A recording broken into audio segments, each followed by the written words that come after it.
Muy bien. Vamos a dar entonces continuidad. Esta sería la tercera parte del tema de globalización. Nos vamos a centrar aquí en hablar de lo que es el consumismo. El consumismo, vamos a entenderlo según la Real Academia de la Lengua Española, nos dice que es una tendencia inmoderada de adquirir, gastar o consumir bienes que no siempre son necesarios. Absolutamente vivimos en un mundo que por la globalización, por la estrecha relación de mercadeo, vamos a encontrar que llegamos a ese punto y es muy presente que se dé esa condición de consumismo. Eh, Todos en dado momento requerimos productos y servicios, pero esos productos y servicios muchas veces no son necesarios o los podemos suplir por otra condición. ¿Cuáles son los elementos que fomentan esto? Las compras a crédito, la publicidad que se da como mercadotecnia, la obsolescencia programada y la presión social. Vamos a entender primero la compra a crédito. Seguramente ustedes han visto que sus papás tienen algún dispositivo, una tarjetita eh, con la cual pueden hacer compras. Sucede que funciona de la siguiente forma. De acuerdo a la capacidad de pago, el banco te otorga un monto determinado, te dice, te doy, no sé, 10,000 pesos de crédito, y tú puedes usar esos 10,000 pesos como quieras, comprar lo que tú quieras con esa tarjeta, y te dan modalidades o te dan opciones. Lo importante aquí es que tengamos muy presentes las fechas de compra, las fechas de corte y las fechas de pago. En ese asunto muchas veces nos confundimos y obviamente eso nos lleva a que genere. ¿Dónde está el negocio del banco? En que la gente que nos atrasamos tenemos que pagar intereses sobre ello. Es decir, vamos a pensar que Julieta tiene una tarjeta de crédito por ese monto y va no sé, va de compras y se le antojan unos zapatos. Se los compra. Los zapatos le costaron, no sé, 1,000 pesos. Entonces, ella tiene, dependiendo de la modalidad en la que lo haya comprado, puede ser, si es en una exhibición, ella tendría un mes, de acuerdo a las fechas de corte de su tarjeta, para pagarlo. Esa es la parte interesante. Vamos a pensar que la tarjeta de Julieta se vence, por ejemplo, el día de mañana. El día de mañana 20 le toca hacer, ese es el día que le llaman de corte. Y a partir del corte tiene 20 días para hacer el pago.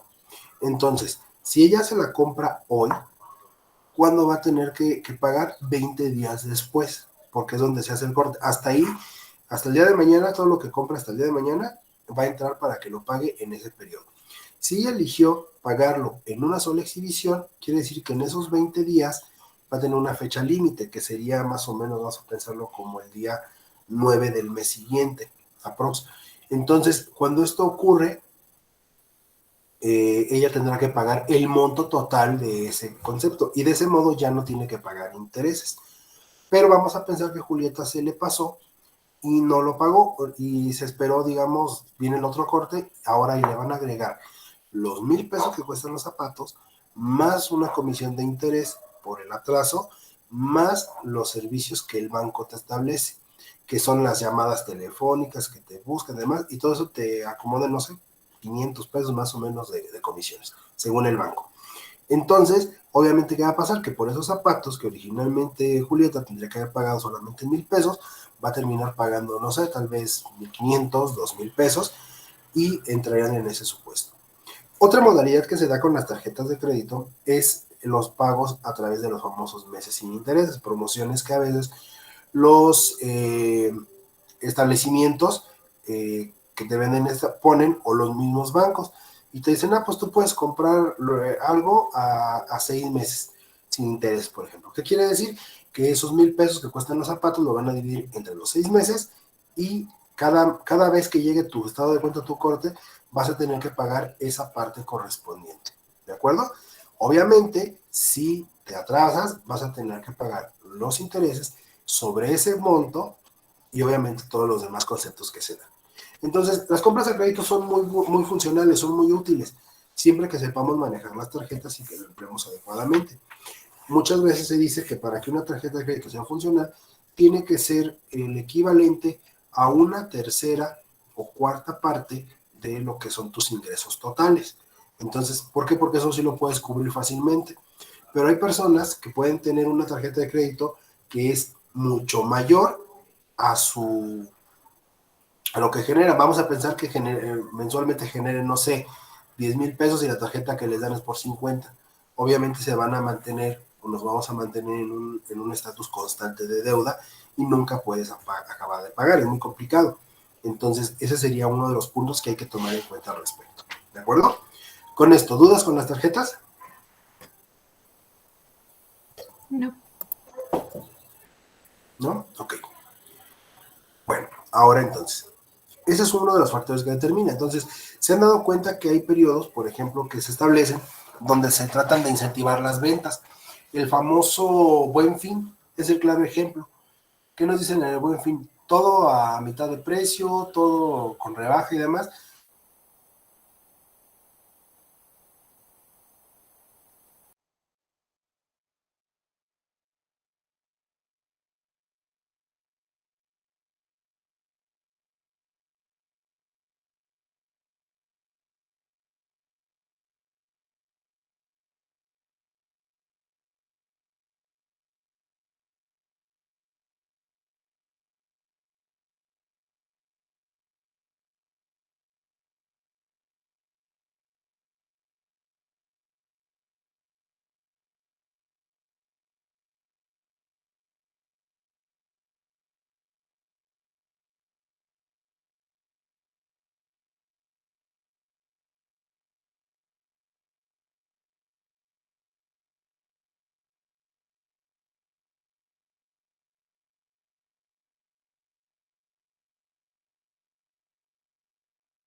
Lo sacó el internet, profe.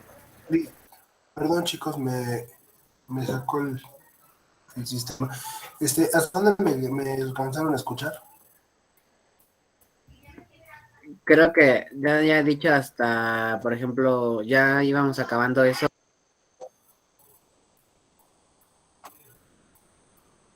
Lo del Buen Ok. Fin y que estaba Bueno, todo a entonces, mitad de precio. ajá, bueno, decía, gracias, Ander. Entonces, decía yo que sencillamente lo que sucede en estas prácticas, que algunas tiendas lo que hacen es que previamente aumentan. Por ejemplo, el Buen Fin es en noviembre. Entonces, en octubre, lo que hacen es que suben sus precios. Entonces, esos zapatos que costaban originalmente 1,000 pesos, a lo mejor en octubre le suben, o desde meses antes van subiendo paulatinamente para que su costo final sea de 2,000. Y cuando llega el Buen Fin, te dicen precio de promoción 1,500. Entonces, ¿qué sucede? Ahí entra el segundo aspecto, que es la publicidad. La publicidad engañosa muchas veces es una condición que que abona, mejor dicho, no puede, abona a que nosotros compremos cosas que no necesitamos o en una situación que no se requiere. Y la primera idea es, está de oferta, está de promoción, entonces me lo llevo porque está más barato. Pero te están vendiendo una falsa idea de que está más barato, cuando realmente no sucede así. ¿De acuerdo? Ese es uno de los aspectos. Otro de los aspectos que se dan en el caso de la publicidad es que te ofertan algo que se ve muy padre, pero que realmente no es lo que te están ofreciendo. Por ejemplo, las imágenes que sacan en los anuncios de las hamburguesas. ¿Cómo se ven? Se ven regularmente, pues, muy apetitosas, ¿no? Como que no sé, como diría yo, como con lucecita, o no sé, algo que te llama la atención, quererlas comer. Y cuando llegas a la tienda, la pides, realmente lo que te dan, pues nada que ver con lo que está en el anuncio. Incluso los que tienen allá anunciadas, pues no funcionan. Bueno, la razón es muy sencilla. De entrada, lo que muchos no saben es que los materiales que utilizan para esas fotografías, para esos videos, para empezar, no son comestibles. De entrada. Por ejemplo, muchas de las, ¿has visto las carnes que ponen ahí, por ejemplo, de hamburguesa? realmente a veces son plástico, y para que se vean así como doraditos, antojables, les ponen aceite de auto encima. Esa es la fotografía como tal, es de aceite. Hoy en día pues ya hay muchas condiciones que son de plásticas y demás.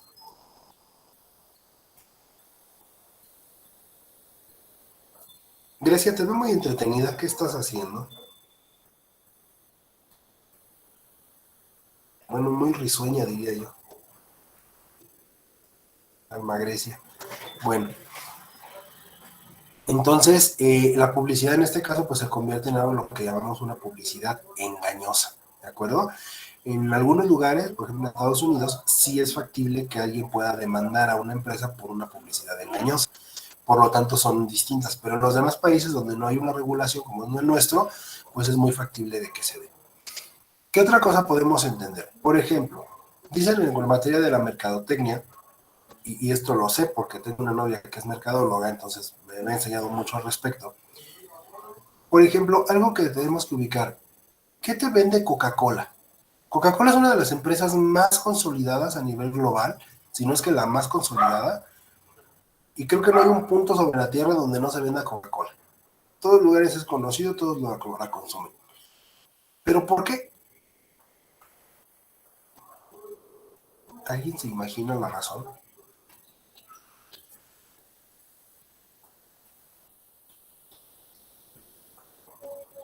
Por ¿No? la publicidad, o sea, por los anuncios y se antoja y cómo la hacen ver, pues la visualización. Sí, la publicidad es muy importante. ¿Sabían ustedes que las campañas de Coca-Cola a nivel global son la punta de lanza en materia de marketing? De ahí salen las ideas básicamente para la mayor parte de las condiciones. ¿Qué es lo que te ha vendido o qué es lo que te ha dado Coca-Cola como tal? Nos ha dado un Santa Claus. Nos ha dado la Navidad. Dice que la Navidad no sería Navidad si no fuera por Un oso Coca-Cola, polar. debido a la publicidad. ¿Vale? Ah, que un Santa Claus y un oso polar. Ajá, exactamente, el oso O polar. sea, que la Pero mascota de aparte, algo Coca-Cola que es tiene como un oso polar. Sí, efectivamente, esas son sus imágenes. Pero, ¿sabes cuál es realmente el trasfondo de Coca-Cola? Que Coca-Cola lo que te vende es una imagen de familia. Si se fijan, todos los anuncios de Coca-Cola hablan o se van enfocados en esa parte. Y ellos dijeron sencillamente como que su función va enfocada al hecho de decir, ok, todas las familias se juntan para comer, entonces cuando se junten para comer tiene que haber coca. Y sencillamente esa es la base de la estrategia de su gran pues, estrategia publicitaria que ha funcionado. De ahí se derivan otros temas que dicen que si la etiqueta, si la voltea se ve otra cosa, y bueno, cosas por el estilo.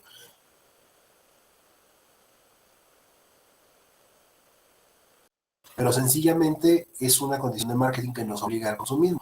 Digo, ¿realmente necesitamos producto solamente uno para que haga un producto en común? No, pero sí definitivamente caemos en esa situación de consumirlos porque pues estamos diseñados para ello. Hay un libro por ahí muy interesante que se llama Véndele a la mente, no a la gente, de un señor que se llama Jürgen Klarik. Recomendar, si les gusta el comercio o incluso en eso, es necesario que hagan eso. Dice este señor que hay cosas que vamos a encontrar enfocadas en la mente del individuo y que hay cosas que tú vas a comprar, aunque no las necesites, aunque realmente no te gusten, pero porque respondes a algo que ya está pues cargado, digamos, a conocer. Ejemplo, él en una de sus conferencias nos dice que los coches, hay unos coches, por ejemplo, los Mini Cooper, todos ubicamos un Mini Cooper. Y comenta, dice él, ¿por qué siempre que ves un Mini Cooper volteas a verlo? Y esa es la pregunta, la condición. Incluso aquellos que no ubican, sobre todo a veces las niñas no están muy enteradas de ese tema, a lo mejor dirán, no tengo idea qué hacer un Mini Cooper, pero pues no sé. Pero te aseguro que si lo ves en la calle, lo más seguro es que vas a voltear a verlo. ¿Sí? Y no tiene otra cosa más que responde a una condición, porque el coche es un coche que sus faros al frente parecen ojos, tienen ojitos, por así decirlo.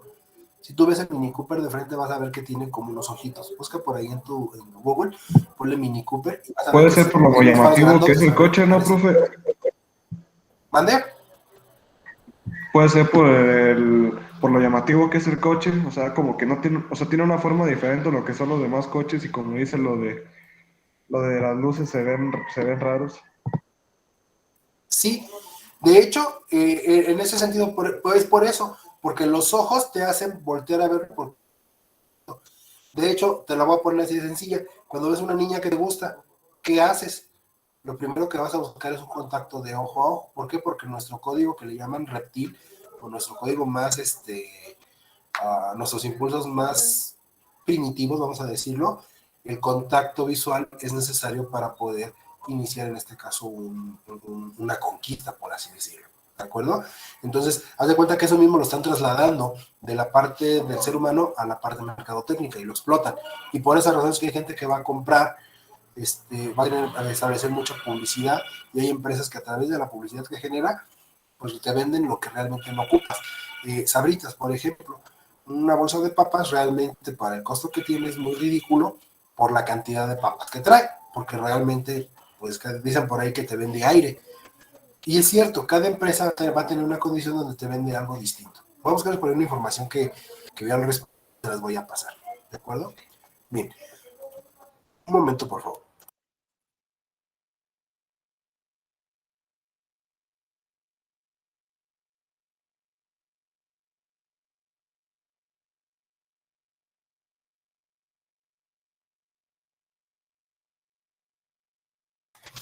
Listo, perdón. Entonces, la publicidad pues es un elemento importante. Dicen por ahí que si entonces quieres vender, pues tenemos que hacer muy buena publicidad. Ese es nuestro enfoque, nuestra parte principal. Hay una carrera como tal que se dedica a todo este tema de la publicidad, chicos, se llama Mercadotecnia y Ventas. La universidad la tiene la oferta y también va de la mano con otra que se llama Comercio Internacional, que también está en la marca de una oferta educativa de nuestra institución. Bien, otro aspecto dentro del consumismo que hay que destacar es lo que llamaremos la obsolescencia programada. Esto sobre todo se da en productos o en artículos de carácter electrónico. La gran mayoría de nosotros tenemos siempre a la mano un teléfono, una tablet, una computadora y cualquier otro dispositivo que hoy en día pues ya es definitivamente necesario. El problema o el conflicto es que estos aparatos tienen en muchos de los casos o en algunos otros una fecha programada por el fabricante para que el equipo deje de funcionar. Y entonces, ¿qué sucede? Que te obligan a que compres otro y te vas casado con esa idea. Por ejemplo, un claro ejemplo o un claro dato está con la serie de lo que llamamos los iPhone. Los teléfonos iPhone, aquí en América, por así decirlo, y parte de Europa tal vez, son considerados como uno de los mejores equipos por el lujo que representan y por el costo que llevan. Sin embargo, la realidad es que es un equipo tan bueno comparado con otros que te dan mucha mejor opción por menos precio y dinero. Pero viene aquí se une con una condición que llamamos la prisión social. Resulta que ese es otro aspecto muy que hay que destacar. Nosotros como miembros de una sociedad estamos en una constante competencia con otros seres humanos.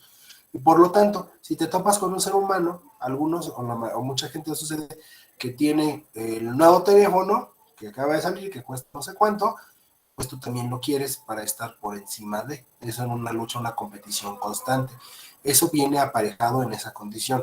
Ojo, no estoy diciendo con ello que sea obligatorio para todos y que sea normal, pero es lo más común. Habemos algunas personas que decimos, no, por lo menos, sencillamente decimos, no lo ocupo porque no es necesario, sencillamente, y en el momento compraré lo que requiero para mi labor, para lo que ocupemos. Se estima, hay un estudio que dice que los teléfonos inteligentes que tenemos en nuestros bolsillos regularmente solamente son explotados en máximo un 12% de sus capacidades y funciones totales. Es decir, que puede haber quien tenga un teléfono de última generación, el más padre, el más bonito, el más caro, pero sencillamente no lo va a ocupar. Prácticamente se puede decir que el equipo se está quedando nuevo, no en cuanto a las horas de uso, sino en cuanto al aprovechamiento de los factores o los elementos que trae. Entonces, a partir de ese contexto, entendemos que la obsolescencia programada va a haber una fecha en la cual ese teléfono o ese dispositivo va a dejar de funcionar, porque el programador así lo estableció y te va a obligar entonces a que compres otro. Regularmente esas fechas son variadas, pero están rondando entre 1 año y año y medio de función. De hecho, si te das cuenta, a lo mejor busca por ahí entre tus curiosidades o las de tus papás, y a lo mejor encuentras un teléfono de hace unos 10 años. Y si lo enciendes, vas a ver que funciona todo, pero cuando lo quieres conectar a la red, lo quieres conectar con un chip o con algo así, va a haber algo que ya no te va a permitir que lo puedas utilizar. Y si eso sucede, eso quiere decir que entonces es un objeto que está tomado bajo la condición de la obsolescencia programada. ¿De acuerdo? Entonces, eso nos obliga a consumir. Y regularmente dicen que las empresas te van a llevar de la mano, te van a decir, pues ya salió pongo ahorita, por ejemplo, en oferta, un equipo. Y ese equipo tú lo compras barato, aunque sea relativamente nuevo. Realmente lo que te está vendiendo esa empresa no es ese teléfono.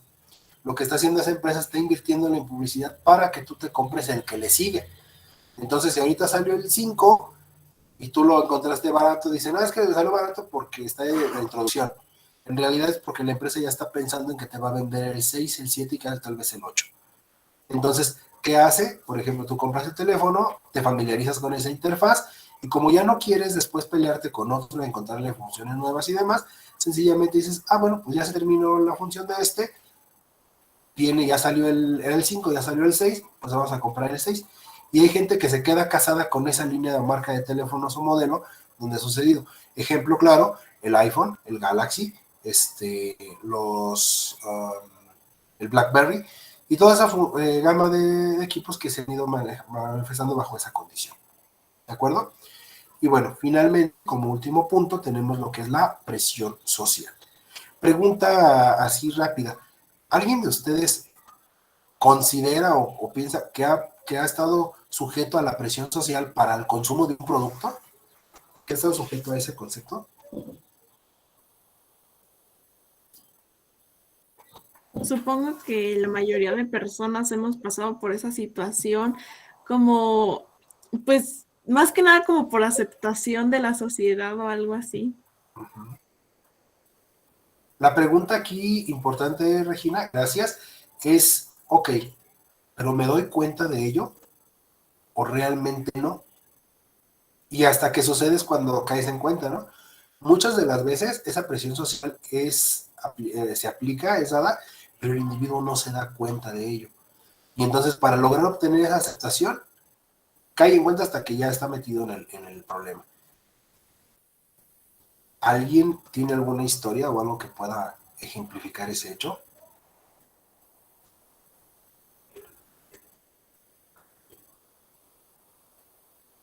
¿No? ¿Nadie?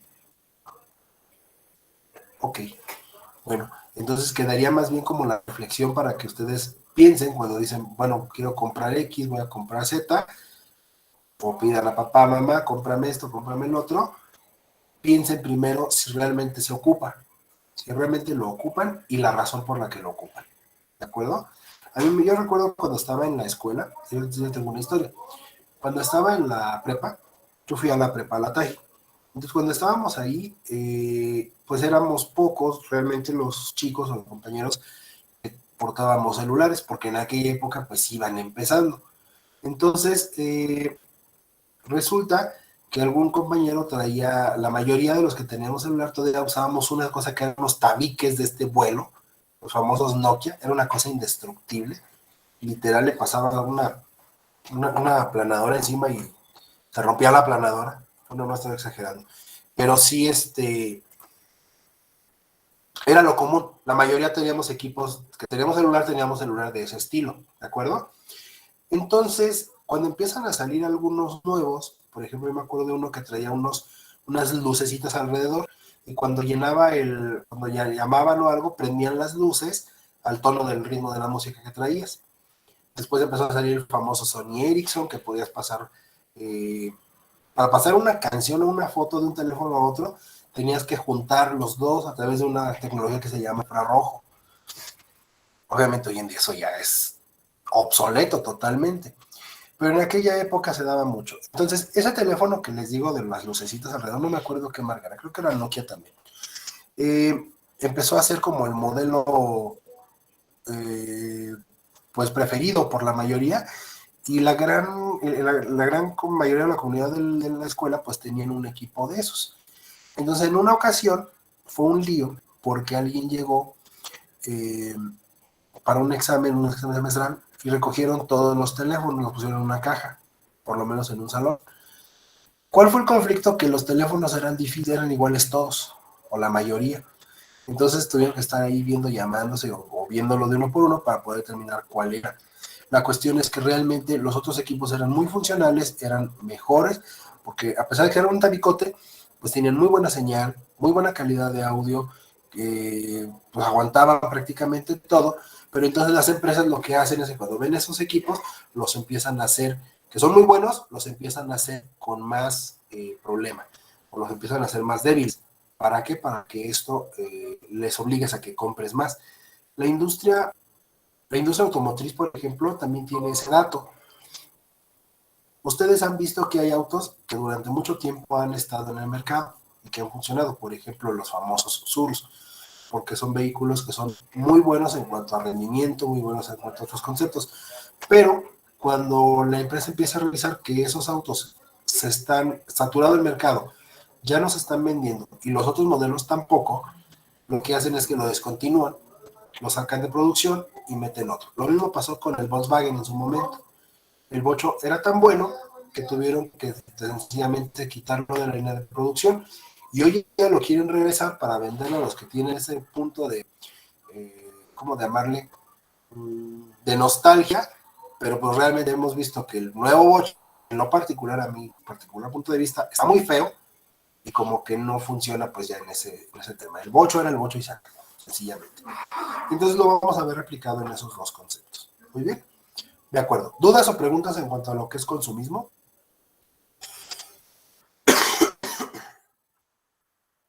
¿Ninguna? Bien, vamos entonces con el otro punto. Otro fenómeno, otro elemento que abona de manera importante a lo que es la globalización es la migración. La migración es un gran conflicto que tenemos porque es un fenómeno normal y natural. En dado momento siempre va a haber traslado de personas de un lugar a otro. Aquí vamos a hablar de dos vertientes. El fenómeno migratorio es normal y natural, pero vamos a hablar de dos conceptos: inmigración y emigración. Grecia, Grecia Rubí, ¿en qué consiste la inmigración?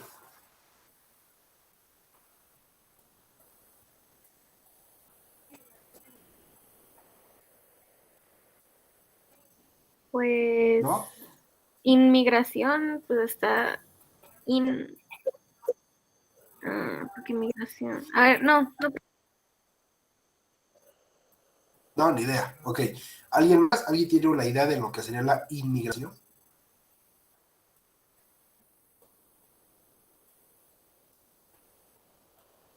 A ver, Andrea, adelante, y después Monse Vaca.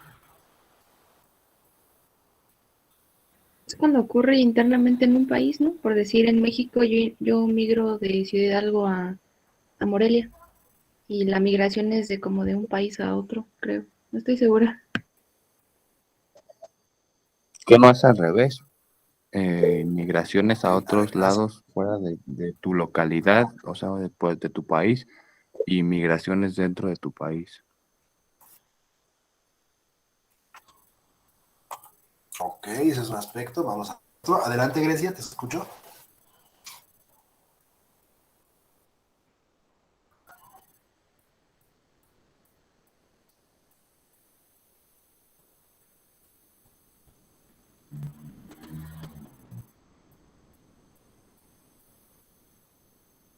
Alma Grecia, te escucho. ¿Vas a participar?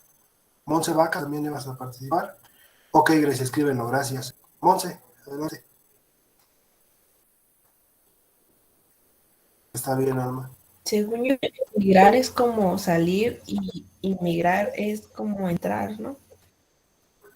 Ok, primero, vamos a entenderlo así, chicos. Emigrar en un país, inmigrante es que otra persona llega. Ok, muy bien. A ver, cuando hablamos de migración, así sencillamente, hablamos del fenómeno de ir y venir, por igual, ¿de acuerdo? Dice Grecia, inmigración es cuando migras a un país diferente. Ajá, y la migración entonces correspondería a veces en el mismo lugar. Bueno, in significa dentro. Entonces, la gente que llega a nuestro país, en este caso, ahorita que está el problema en la frontera sur con la gente que viene de otros países de Centroamérica, ellos son inmigrantes, porque ellos están llegando a nuestro país, ¿de acuerdo? Pero si yo salgo de México a Estados Unidos, por ejemplo, o a cualquier otro país, a eso se le llama emigración, ¿de acuerdo? Esa es la diferencia. Inmigración es cuando llegan dentro. Emigración es cuando yo salgo. Y ambos conceptos, el fenómeno de ambos, es el equivalente a lo que llamaremos migración. Esa es la diferencia que tenemos ahí. Tómenle nota por ahí, todos lo tienen aquí en su presentación. Que no sé por qué no me deja verla.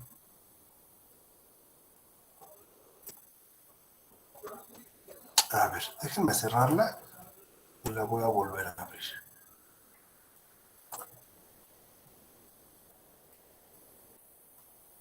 No sé qué conflictos tenemos aquí con esto.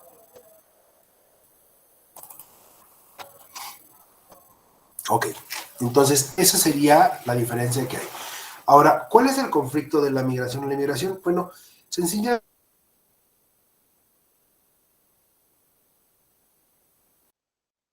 el conflicto que nos lleva a hablar de él en el contexto de la globalización, ¿cómo decirlo? Pues saben ustedes, tenemos unas costumbres, tenemos unas situaciones, y a ese choque de los que llegan de otro lugar, llegan aquí a México, se convierte en un fenómeno. Ese fenómeno lo vamos a denominar un choque cultural. Y entonces todos los aspectos, todos los circunstancias que se van dando en el desarrollo habitual, pues se van a ver afectados ahí. ¿De qué manera?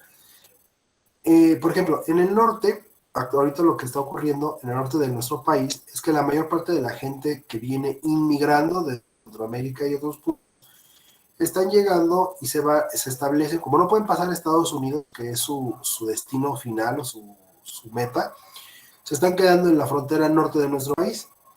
Entonces, cuando ellos se están estableciendo ahí, traen consigo costumbres, traen consigo otras circunstancias que nos sacan del contexto que estamos habitualmente acostumbrados.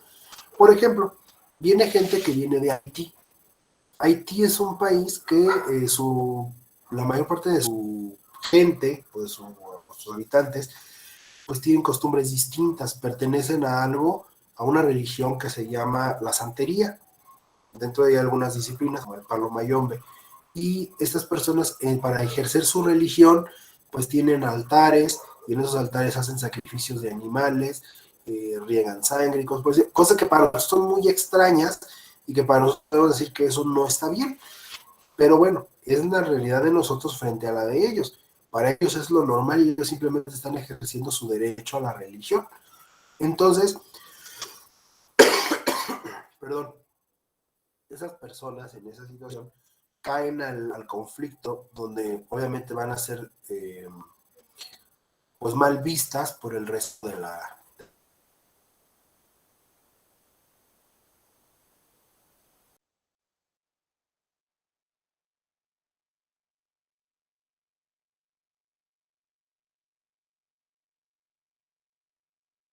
sociedad, caen al punto donde la gente los hace menos, tener relación directamente con esas personas de ningún tipo.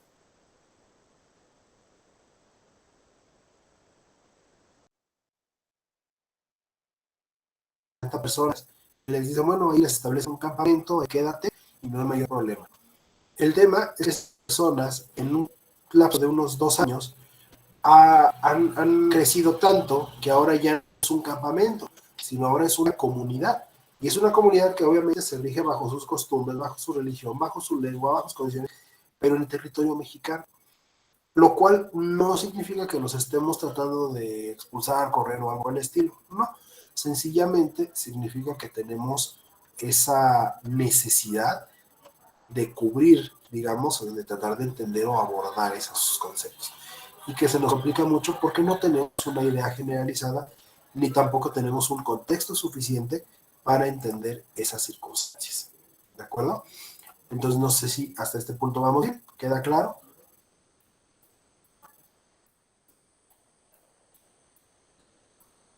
¿Sí? Ok. Déjenme regresar porque necesito ver para pasarle su asistencia. Mi internet se está poniendo muy, muy lento. A ver, voy a hacer un cambio de red.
Bien, creo que ahí sí se estabilizó.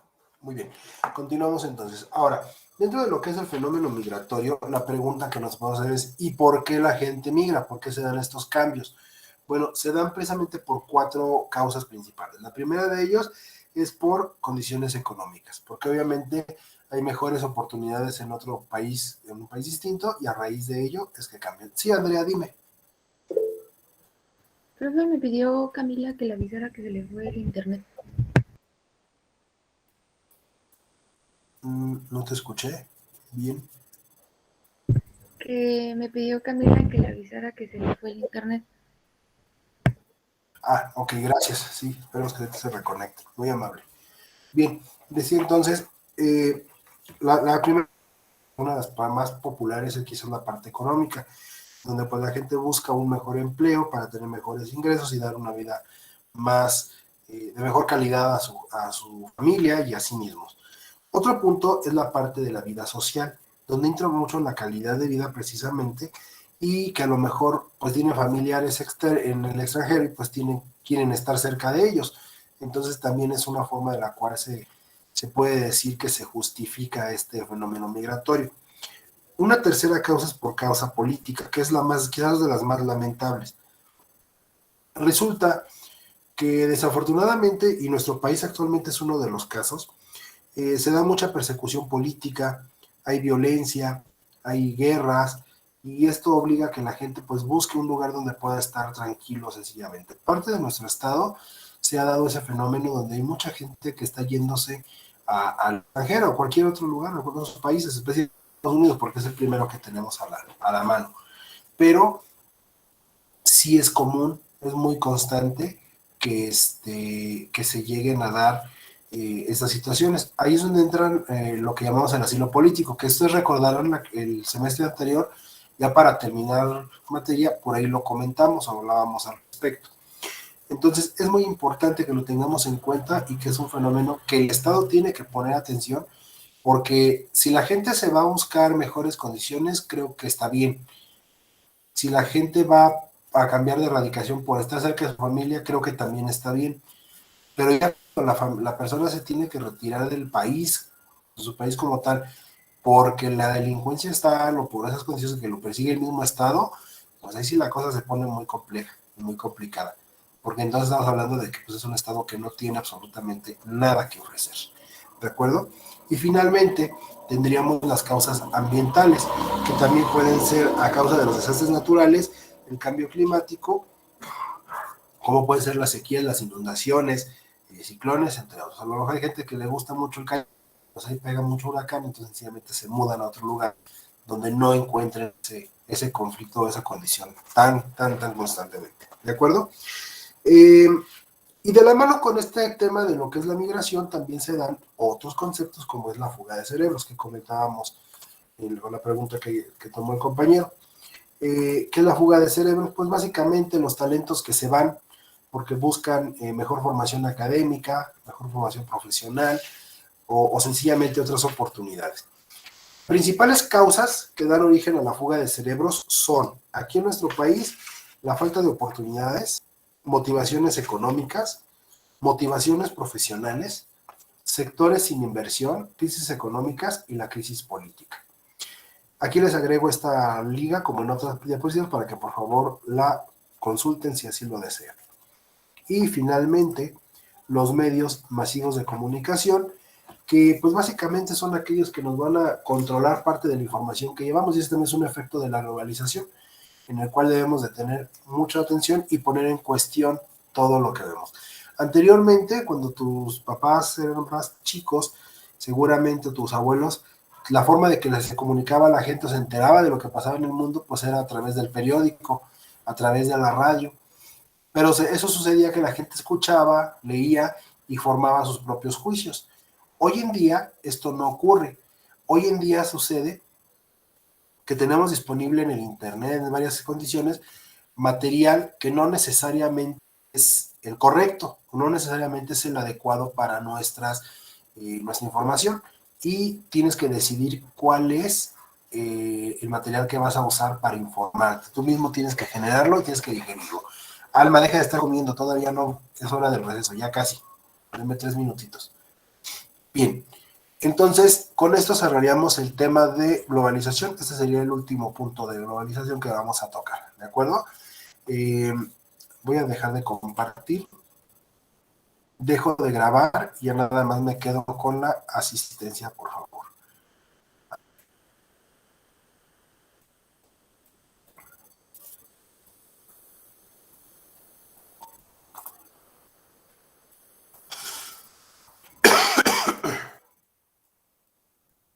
Un momento.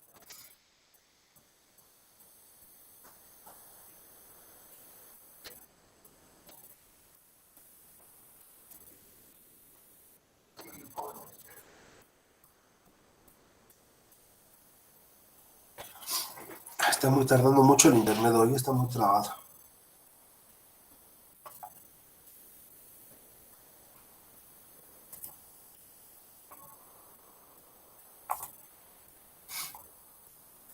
A ver.